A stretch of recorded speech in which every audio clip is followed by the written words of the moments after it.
Alam naman natin na ang mga single na inilabas ni Bel Mariano at ng team ay talaga nga namang umabot na ng million streams sa Spotify na hanggang ngayon ay nagtitrending.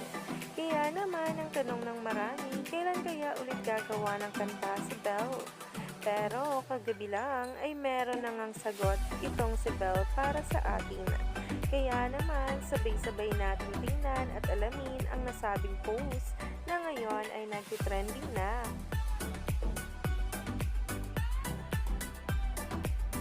Ito nga guys, ang nasabing post ni Bel Mariano ngayong araw. Kung saan nga talaga kitang-kita dyan na para bang may ginagawa na naman silang single na ilalabas soon.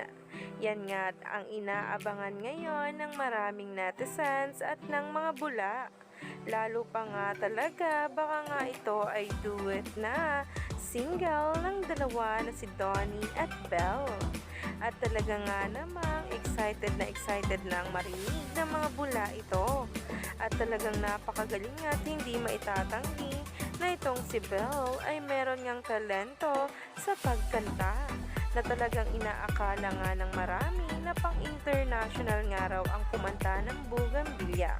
At talagang nagulat nga sila nang malaman na si Bel Mariano ito.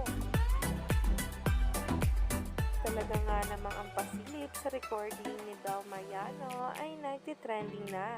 Sabi nga ng marami ay naroon nga rin daw itong si Donnie at iniintay na matapos si Bel.